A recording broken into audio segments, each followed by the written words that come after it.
Hey guys, and welcome back to part 7 of the endocrine system. Last we left off with part 6. We finished up yesterday talking about the thyroid gland and the parathyroid gland and how these two organs are going to be kind of working against each other as an antagonist against the other, if you will. Uh, Basically determining those levels of calcium in the blood. That's at least one of their jobs that they're going to be doing. And that was the main one that we talked about and how they're regulated. Uh, the thyroid is going to be regulated by two different ways. The uh, thyroid stimulating hormone is going to be regulating it, so it's going to be hormonal, but it's also humoral in the sense that the levels of calcium are going to regulate whether or not it releases calcitonin. And so again, there's these two different ways of regulation going on. Likewise, with the parathyroid, the uh, the amount of calcium is still going to affect how much, like the lack of calcium in the blood is going to affect this, and so that was humoral as well.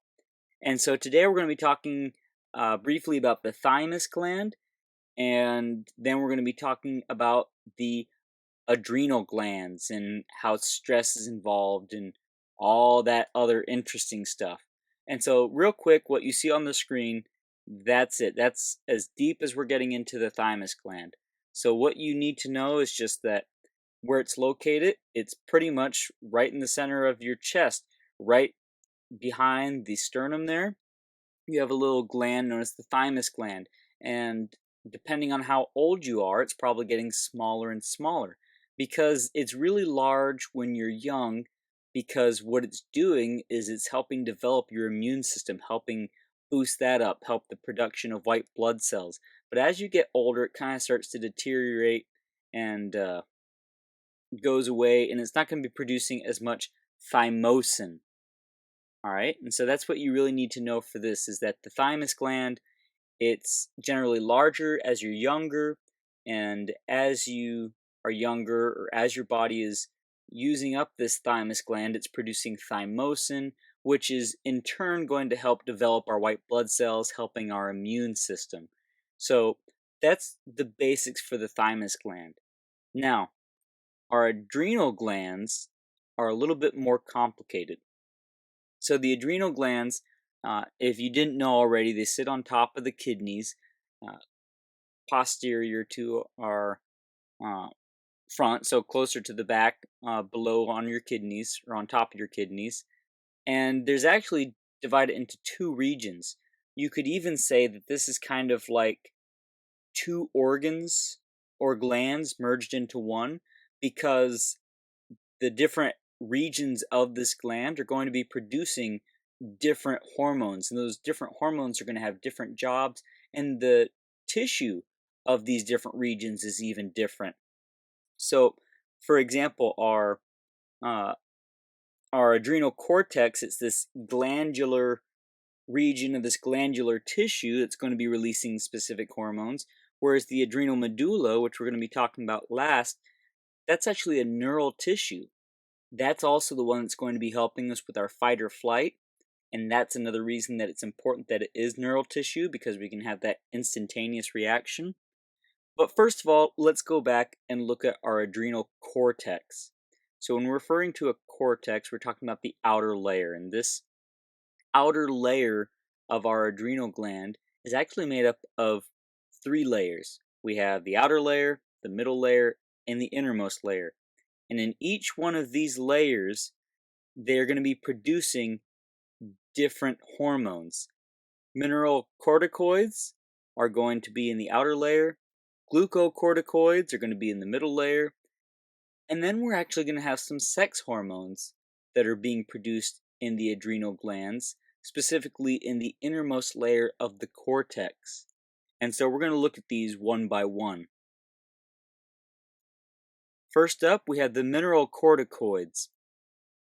Mainly it's a hormone known as aldosterone, and what this hormone does is this helps regulate the salts that are in our blood, your electrolytes, things like that. In other words, this hormone is directly going to be going to the kidneys to let the kidneys know what they need to keep and what they need to release. And even though we haven't talked about kidneys, we should have a basic understanding of what they do. Your kidneys, again, located inferiorly to the adrenal gland, your kidneys are filtering your blood. That's their job. And specifically, they're filtering the blood, looking for different salts and things that don't belong to try and keep just the balance and everything correct. And the way that they do this, the way that your kidneys are actually regulated, is by this adrenal gland. And so the release of these aldesterones are going to be uh, released depending on how much sodium or potassium is in your blood for the most part.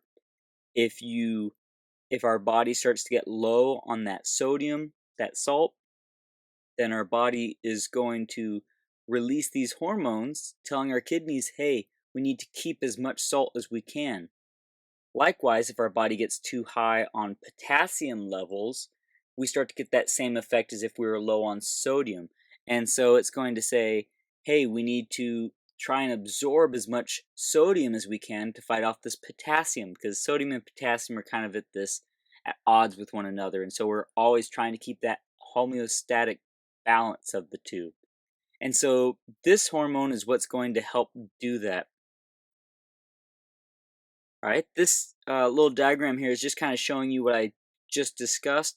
So if we start from the top here, it says, again, a decrease in Na+, that's our sodium, or an increase in potassium, K+, in the blood. What this is going to do is it's going to trigger our adrenal cortex here to start producing those mineralocorticoids.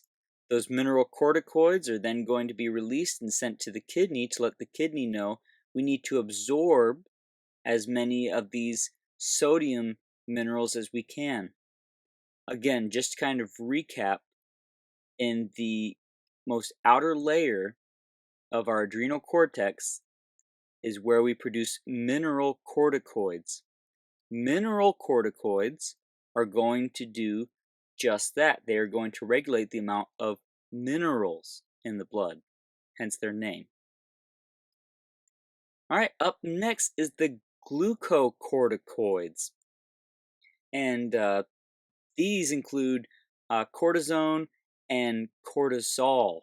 And this one might be a little familiar to you guys as the stress hormone. And we're actually going to look at this a little bit later at the end. But for right now, I want us to kind of focus on what these are as a group, the glucocorticoids. If we look at the word here, we can kind of just break apart the gluco part. And when you hear gluco, you should be thinking glucose, sugar, and that's what this one is doing. Different than insulin or glucagon, what's actually happening with glucocorticoids is they are going to increase the amount of glucose that's in our bloodstream, but they do it in a little bit different way. And so what's happening, it says that they produce or promote normal cell metabolism here. The way in which they do this is that they kind of, when they're released through the bloodstream, they're basically going to tell your cells if there's a lot of fat deposits or even protein deposits, they're going to take those fats, they're going to take those proteins, and they're actually going to convert them into glucose. So our bodies can then break them down for energy. And so that's why it's considered a metabolism hormone and helps with that.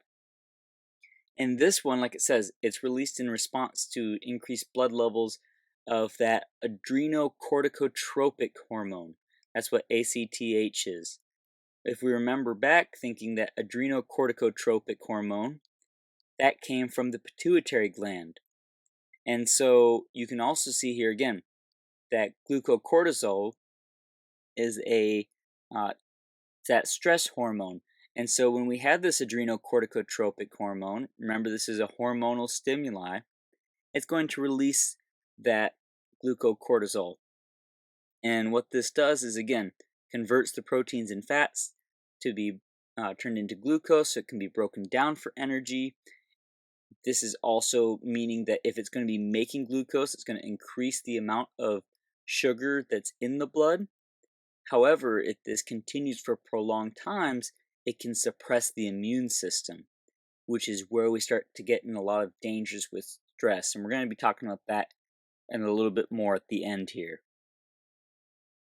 And then last but not least, in the adrenal cortex, at the innermost layer of the cortex, we actually make stress or sex hormones. And these sex hormones are actually being made constantly throughout our lives. And for the most part, in males and females, it produces androgens. Andro, right? Think like android, meaning male in Latin. So androgen, it's talking about male sex hormones. Estrogens are female sex hormones, which we're going to be talking about tomorrow. But nonetheless, your adrenal cortex is going to be making androgens and estrogen. However, it's going to be making more androgens than the latter. And in some cases, that can lead to other hormonal imbalance problems that we're going to look at here. So speaking of hormonal imbalances or disorders that happen with the adrenal cortex, so again, still just speaking about the adrenal cortex alone, it can cause several different problems. First of all, when we have a hyposecretion, right? Hypo meaning low. So when we get a low secretion of these adrenal cortex hormones, specifically the mineralocorticoid ones, we can get Addison's disease. And with this Addison's disease, our bodies are not keeping the amount of water that they need to. We're not keeping the sodium that we need to. And so it's not necessarily a tan, but your skin gets this kind of bronze skin tone to it. But our muscles also become weaker. We are more susceptible to burnout and infections and all these other things simply because our bodies aren't absorbing the minerals that they need to because our bodies aren't releasing those mineralocorticoids like they should. Likewise, we can also have hypersecretions of these mineralocorticoids. That's what hyperaldosteronism is. And what's happening here is, in most cases, these mineralocorticoids are going to be released based off that pituitary gland and that adrenocorticotropic hormone. And so if we have a tumor in the pituitary gland that's constantly making our pituitary gland release this adrenocorticotropic hormone, the adrenocorticotropic hormone is going to constantly make our adrenal cortex release the mineralocorticoids. And when this happens, then we take up too much water and too much sodium. And this can lead to swelling of the body, that's edema, and high blood pressure. And so again, either too low or too high, it's not going to be good. Likewise, when we have too many of these glucocorticoids within the body, in certain cases we can get Cushing syndromes. What happens here is sometimes we can have an excess when it's constantly secreting this glucocorticoids. Again, our body's constantly going to be producing sugar. That's also going to produce higher blood pressure and swelling, and fat deposits are going to build because we have all this sugar and nothing to use with it. And so there's this syndrome known as Cushing syndrome when these glucocorticoids are released in these hypersecretion amounts where it causes swelling of the face that's known as moon face. And the reason for it is simply that, because sometimes the patient's face will swell and kind of looks like this little moon guy here. And so it's called moon face. Also, they get what's sometimes referred to as buffalo hump, which is basically a fat deposit behind the back. And again, this is all caused because of the hypersecretion of these glucocorticoid hormones. And then last but not least, talking about the adrenal cortex and its disorders, it's weird to think of masculinization as a disorder. And at least if you're a male, And the reason I say that is because, remember, our adrenal cortex is going to be making sex hormones. Those sex hormones are primarily going to be androgens, though. Androgens being the male sex hormones. And so if you have a hypersecretion of the sex hormones coming from the adrenal glands, that means your body's going to be producing a lot more testosterone and different androgens, uh, probably more so than estrogens. And so, yes, there can be the rare cases where if a female has a hypersecretion of the sex hormones from the adrenal gland, then she can develop facial hair and, like it says here, male distribution of hair growth. In other words, uh, chest hair and excess body hair, different things like that. These secondary male characteristics can start to develop because of that. And so that's another problem we can see with that.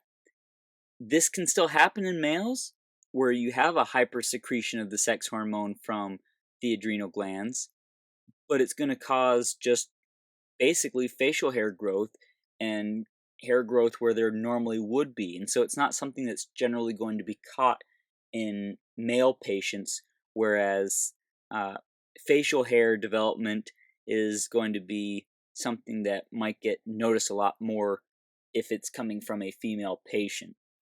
And so those are some of the disorders that can be involved when specifically talking about the adrenal cortex, that outer layer. And so now we're going to go ahead and take a deeper look at that inner layer, the medulla layer of the adrenal gland. And so let's look at the adrenal medulla. Now, this adrenal medulla is what we often think of when we talk about the adrenal glands making adrenaline. Epinephrine, norepinephrine, these are, you could consider them synonyms almost for adrenaline because that's what they are. They're sometimes considered catecholamines, which is just a fancy term for them.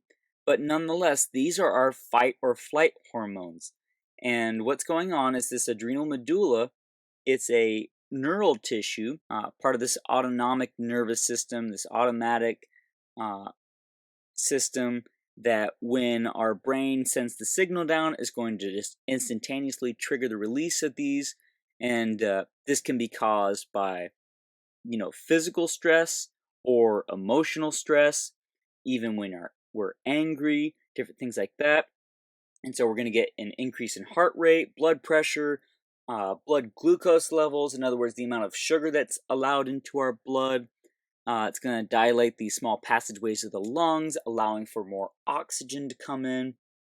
And all of this is to just generally help us to be able to either fight or run from this. In other words, this is that fast reaction where it's just getting the body primed for whatever it's going to need to do. In other words, increasing the heart rate. It's going to allow that blood flow to go a lot faster. Increasing glucose levels, more sugar means that we can do more with more energy. Dilating the passageways of the lungs, we allow more oxygen and CO2 diffusion so we can use that oxygen for the metabolism that we need to, so we can do that job. This is also why, like sometimes when we get angry though, or just scared, it takes us a little bit to kind of calm down right away because all these hormones are, again, it's going through that slow control system. And so that secondary control system. So it kind of takes a while for the hormones kind of equal out in our blood again. But the reason for that is for that fight or flight. Now, let's talk about how this is involved in stress. Sometimes we'll talk about stress and we'll talk about fight or flight as if they're two opposite things. In reality, they're not. They're the same thing. Like you getting scared or somebody trying to spook you. That's stress. Being frightened is stress. We often kind of give them these different names, but they're one and the same. Somebody coming up behind you and scaring you, that's what we'd consider short-term stress. All right, and that's what those fight or flight hormones are for, those adrenal uh, adrenal hormones, the epinephrine, norepinephrine, those are released to allow us to basically take in our surroundings and figure out what we need to do. All right, it gets us prepared. And if we realize that the situation is going to involve us doing some fighting or some running away, and we have to continue within this stressful situation, then it becomes prolonged stress. And what happens with this prolonged stress is generally, uh, we can kind of uh, get through this in a fast enough rate that it's not prolonged for too long. However, when we're talking about prolonged stress in most cases, we're talking about you've gone into what's known as the resistance stage. Uh, I'm going to link a little video that kind of talks about the three different stages of stress, how we have uh, the fight or flight, which is the alert stage, the resistance stage, and then just the exhaustion stage. Kind of all self-explanatory, but nonetheless, I'll put that in there. And so if, our fight or flight isn't enough, and we realize that this stress is here to stay, that becomes the resistance stage. And this is where our good old friend, the glucocorticoids, come back into play. Same with the mineralocorticoids, but we're going to focus primarily on these guys because the glucocorticoids are things like cortisol. And so what's happening here is, again, as we go through prolonged stress, and I keep using this word prolonged, talking about that, and I'm not talking about, fight or flight. You saw a bear, now you have to keep fighting that bear. That's not prolonged stress, all right? That could still kind of be considered your fight or flight situation. Prolonged stress, that resistance stage, that would be what we're dealing with right now. Because, in all honesty, preaching to the choir here, we're all in this situation. We're trying to figure out how to do this distance learning till the end of the school year. We're in this prolonged stress stage right now, which is okay for a time because it helps us to focus and to finish a task. However, if you continue on this path of the prolonged stress, it can lead to the third stage, which is just exhaustion. And that's not necessarily a good thing either. Because what's happening is, again, as our body is going through this stress, it's constantly using these glucocorticoids, this cortisol, and it's trying to help us with that fight or flight, and it's constantly keeping our blood pressure elevated, that glucose level, the high blood sugar, and it's even making more sugar from things that it probably shouldn't in this case. So yes, burning fats is good, but you don't want to burn proteins. That destroys your muscle mass. It destroys bone mass, even in some cases, it can do that. And so when we're exposed to this prolonged stress, we really start to weaken our bodies physically and mentally. And then, not to mention that this starts to suppress the immune system. Hank Green does a really good job at explaining the stresses or how stress affects our body in a video that I've linked, and there's also a really good TED Ed that I've put in the description if you want to go ahead and watch those at the end of this. And I would just encourage you guys, and again, I'm speaking to myself here as well, we really need to take care of our bodies, especially during this time, because I feel like this is a really important topic specifically for right now because I know we're all feeling this stress. We have, not even 3 weeks left of school, as crazy as that sounds, but nonetheless, we have to make it through these last 3 weeks. And we really shouldn't be trying to, you know, get to that point where we're just exhausted. And I know a lot of us are probably already there. And some of the things that they tell you the best to do for stress is exercise and meditation. Now, I want to kind of focus on that last part here, and we're basically done with our notes for the day. But talking about meditation, I think I shared with you guys before Psalms 4:4, where it says, be angry and do not sin. Meditate in your heart while you lie in your bed. I know I just butchered the verse, but nonetheless, it talks about, sit in the silence and meditate in your heart about these things. And the word that's used for meditate is just simply to talk to yourself, to kind of work these things through. And as Christians, when it talks about meditating for us, that's not like, sitting crisscross with our legs crossed, and trying to get the right vibrations in our voice. That's not what we're talking about.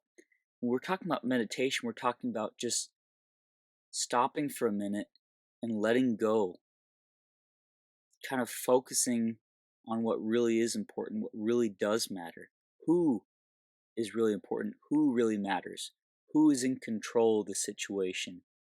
And as I'm talking to you guys right now, it's kind of like, that's the process I'm going through. I'm just kind of meditating upon this while I'm speaking to you guys. And I would really encourage you guys just to take some time out today and do this for yourself. You know, put away all the distractions, put away your phone, even turn off the music. Just close your eyes for a minute. Kind of talk to yourself, or, not talk to yourself, but, just pray and talk about who's in charge. And I keep saying that because we know who's in charge. We know that this is going to end, that it's not going to last forever. And another verse where David talks about, he said, I kept these sins from you, O God, and I just wasted away. But when I confessed to you, you saved me and you restored me. And that's really the whole point of meditation, is to reflect on these things. And so, again, just encouraging you guys right now, because our adrenal cortex and our adrenal medulla, these adrenal glands, they are under a lot of pressure right now. They are constantly pumping out these hormones. And as we're going through this time, just give them a little break today, or at least try to somehow. And don't stress over these things, guys. Don't stress over your test this Friday. Just take some time to stop, rest, pray, and I'll talk to you guys later.